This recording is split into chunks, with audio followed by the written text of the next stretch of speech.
Today, let's look at one of the coolest special effects moments that people never seem to mention. In this scene, we see Frodo, Sam, and Gollum at the gates of Minas Morgul. And although it's only about 2 minutes long, we get one of the coolest scenes in Return of the King. The use of sound effects in this moment is what really pushes the scene over the edge. The scene begins with a blur of voices and noise that suddenly turn into eerie quiet, followed immediately by an explosion of light and sound that all work together to give a sense of all the energy around them being drained and sucked away, only then to explode out the spire of the fortress. This instantly gives a sense of the power and threat Sauron's forces now pose. The Witch King emerging on his fell beast is really just the cherry on top. When size is successfully shown on screen and the audience is able to understand and see the scale of an environment compared to a character, it draws the audience in more. Somewhere buried deep in the back of their mind, they lose the sense that this is just a movie, and for a fleeting, wonderful moment, it doesn't feel like just a movie anymore, and that's when the audience see it and say,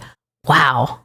This scene is one of many moments in Lord of the Rings where they put CGI to use. The production of these movies ranged from 1997 to 2003. The use of CGI wasn't unheard of in those days. There were several movies that came before it that used CGI, like Terminator 2, Star Wars, Tron. What was innovative for Lord of the Rings, however, was the use of CGI to show armies and crowds in large-scale environments. The special effects teams for Lord of the Rings used thousands of practical effects. They built and carved multiple versions of fortresses and various scales, and the craftspeople of the Weta Workshop also put their hands to thousands of characters. But gifted as they were, it was not feasible to create an actual army with tens and thousands of orcs, elves, and men. Necessity is the mother of invention, and to achieve the large-scale battle scenes in Lord of the Rings, Stephen Ridgelis of Weta Digital wrote a software program he called Massive that's purpose was to digitally create these huge battle scenes. Massive had its own AI which allowed each character to make independent decisions based on programmed behavior, which allowed for realistic battle scenes where each little soldier was doing its own thing.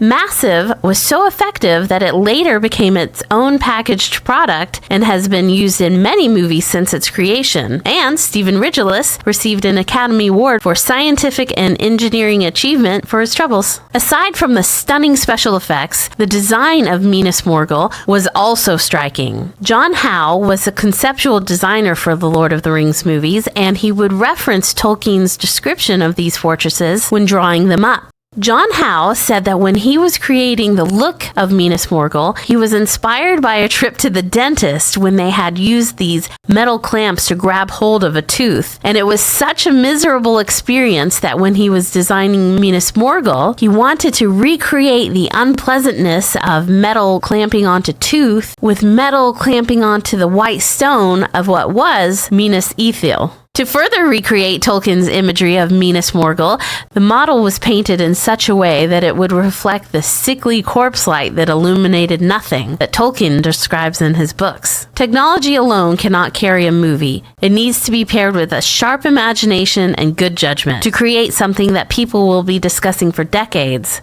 And the Lord of the Rings trilogy had both elements in spades. What were some of your favorite special effects moments? Let me know in the comments. Thanks for watching.